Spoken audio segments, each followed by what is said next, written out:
Hi, welcome back to my channel. This is the Mental Wellness channel with Waihiga. If you're new here, welcome. I hope that you stick around and take a listen to what I have to say. So today I want to talk about a comment that I got, and I just want to explain what happened. Before I get into that comment, kindly like, share, and subscribe. If you are not part of the Mental Wellness family, please subscribe and hit that notification bell. I got a comment that was really interesting. This comment talked about congratulating me on my sobriety, congratulating me on the fact that I had done well, and the fact that I was talking about alcoholism very openly and candidly. Everything was all good until the end of the comment, in which the person recommended that I just lose 50 pounds. Now, I need to take you back to the beginning. Why that comment caught me off guard is because I have had issues with my weight. My weight is definitely a sensitive topic. It is definitely an issue with me. It's something that I don't take lightly. And let's just say it touched a nerve. It definitely touched a nerve. Growing up, I was a chubby child and I had weight problems. Before I discovered alcohol, I had weight problems. I was an overweight child. And when we were still living in Kenya, I wasn't really bullied for it. All I remember being told is that I'm healthy, and everybody loves me. When we moved to South Africa, that's when the problems came in. And no hate, no shade to South Africa, South Africans. I love you guys. You guys are like my second home. I grew up there. However, the cultural shock, firstly, being one of the only black girls in that school, secondly, being overweight or a bigger child, I was severely bullied. I was severely bullied for my weight, more so than the color of my skin. I don't remember being really bullied for the color of my skin. There were definitely undertones of racism, or rather colorism, but definitely, I was bullied for being the size that I am. And so at the tender age of 12, I decided that I was going to lose weight. And what I decided to do was to restrict my eating. So I cut everything that I ate in half, and I used exercise as a form of punishment. And I exercised like hectic. So I joined the gym, I joined Virgin Active. By that time, I was already very active. I was an active child. I wasn't like a child who just sat on the couch and watched TV all the time. I'm a really good swimmer. So my mom enrolled me, my sister and I, in swimming class. So we did a lot of swimming. We had a lot of swimming practice. But the weight wasn't coming off when I was doing swimming. So what I did is I started doing treadmill, I started doing cardio, I started doing bike, I started doing a lot of circuits, and I basically cut all my food intake in half. And by the time I was 13, I had lost a lot of weight. And I do believe that I started an eating disorder. It triggered an eating disorder. And food became my enemy. Food became my enemy. I remember not being able to eat what I wanted. I remember feeling guilty for eating. I remember putting heavy restrictions on myself, and a voice constantly telling me in my head, you are not worthy to eat a slice of pizza. You're not worthy to eat a slice of cake. You're just not worthy. And that's what I did. I used to do 300 sit-ups every night, and I used to do 50 push-ups after dinner, and I would also jog on the spot for 25 minutes after dinner. Food literally became my enemy. I had to burn it at all costs. When I hit puberty, obviously at the age of 13, 14, the weight started to come back. My hips were growing, my chest was developing, and the weight inevitably came back. So I went from a size 28, I don't know what size that is, UK size, maybe that's like a size 6, because I had lost weight from like a size 40. So I went down to a 28, that was my smallest size, which is like a size 16, all the way down to a size 6. And then the weight started coming back, so I went up to a size 30, which is like a size 8. Then I went up to a size 32, which is like a size 10, or a size 32, I think, is a size 8 or something like that. Depends on where you're from. If you're in South Africa, it's different. If you're in the UK, it's different. If you're in the States, it's different. But basically, my dress size started going up. And I started freaking out. Because the harder I worked, the more restrictive my diet became, the more weight I gained. And I simply could not control it. So by the time I was 15 years old, the weight was now coming back. And I remember during the summertime in Pretoria, it used to get to like 40 degrees Celsius. I would go on these jogs during the midday, just to torture myself because I needed to run at the hottest time of the day. I needed to sweat during the hottest time of the day. If I'd eaten a lemon meringue the day before, that's what I would do. I would go and sweat it out and punish myself and jog for 2 hours and do 300 sit-ups. Because I heard once that Oprah did 300 sit-ups a day. That was like, if Oprah did 300 sit-ups a day, then I sure as hell could do 300 sit-ups a day. That's what I did. That was my standard for a really long time. I also damaged my back doing that. So in addition to jogging, I also did the 300 sit-ups, the push-ups, the 50 push-ups, and jogging on the spot for 25 minutes after every meal, every single day.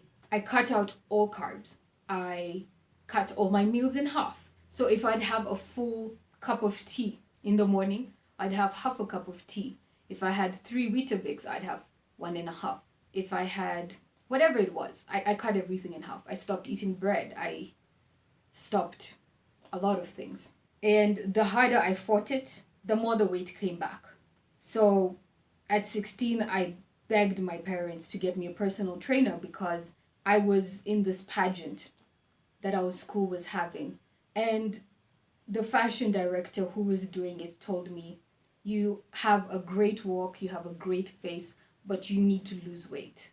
It crushed my soul because I was already working so hard. To keep the weight off. And he told me, you need to lose more weight. Of course, when someone sees you, they don't know the work that you put in. All they see is your body and they think, oh, you don't work out, you need to lose weight. Or you eat badly, so you just need to lose weight. They have no idea what the story is behind your body. You have no idea what this person is literally going through. So I went home that night and I cried to my parents. I cried and I begged them, please get me a personal trainer. And for 6 weeks, I got a personal trainer. Very expensive. We worked together. And he basically put me on rice cakes, tuna in brine, what are they called? White eggs. Like the eggs, but you only eat the white part. Yeah, that part. Apples, which is why I cannot stand eating apples till today. They make me so hungry. And that kind of thing. I would have spinach for lunch with muesli in skimmed milk, spinach for dinner and cabbage. I mean, it was just a ridiculous diet that I was on. And the workouts were intense, which is okay. I like to work out. 6 weeks later, I lost some weight. I didn't lose a lot of weight, but I lost some weight. And I think it was like 2 kilograms. And I was able to make it into the pageant and the competition and the runway. I walked the runway and I remember feeling so self-conscious. I mean, I was up there with real models, like from my school, who were competing in Miss Teen South Africa. And I was there trying to suck in my gut as much as possible and not pass out on stage. I didn't even take in the moments. I didn't take in the lights. I didn't take in the gown that I was wearing. I didn't take in how beautiful I looked. All I kept thinking was, I'm so fat. After that, by this time, obviously, I discovered alcohol. And so I was able to forget about my weight issues for a while. And obviously, while I was drinking, there was not much eating going on, obviously. And so it was really easy to not care about my weight when I was drinking. It was really easy because alcohol numbed it. Alcohol numbed all my problems, my depression, my anxiety, my self-esteem, all the issues I faced, self-hatred towards myself, my body, and constantly that voice that just kept telling me, you're not good enough, you're fat, you're ugly, no one loves you, no one likes you, no one even wants to be around you. Alcohol was just that best friend of mine that never talked back to me, that made me warm from the inside out, and made me skinny because I didn't have to eat when I was drinking. So yes, I did lose weight when I was drinking. But then I got put in rehab in 2015, and for those 4 months, I gained weight. I gained about 20 kilos. I was also on antidepressants. Antidepressants, it's very hard to lose weight when you're on antidepressants. When I came out of rehab, I started drinking again. I lost some of that weight. So I went back down to like 60 kgs. And then when I got sober in 2017, first of all, my weight was like the last thing I was thinking about. I just needed to get out of the pain and the vicious cycle of alcoholism. That's what I needed to get out of. So when I got out of that, then people start pointing out your looks and, oh, you're gaining weight. Oh, this is sober weight. Oh, this and that. But I was smoking at the time. So smoking cigarettes curbed my appetite a lot. And I wasn't eating as much. And then in November last year, I actually quit smoking, which is huge. It's huge. Because, cigarettes were a very big problem for me. Very big problem. In fact, I didn't think that smoking cigarettes was a big issue until emotionally they just got the best of me. And God took away the desire for me to smoke. And I haven't smoked since November 27th, 2022. And so when you stop smoking, obviously your appetite becomes better. On top of that, I'm on antidepressants and a mood stabilizer. Then I work out at least 3 to 4 times a week. I do that. I go to the forest, Karura Forest, at least once or twice a week, definitely, to walk. I walk for about 2 hours.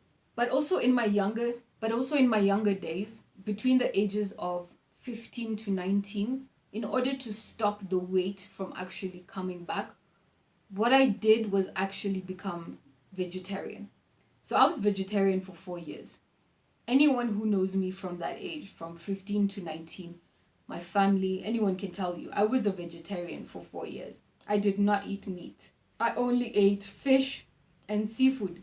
That's it. And I only ate those things once in a while. But I was vegetarian for 4 years, and that was to curb my eating. That was to restrict my eating so that I don't gain weight. Well, it's like I transferred my addiction, because then I just went straight into alcohol. And the alcohol worked well and great in the beginning because I didn't have an appetite. So I lost weight.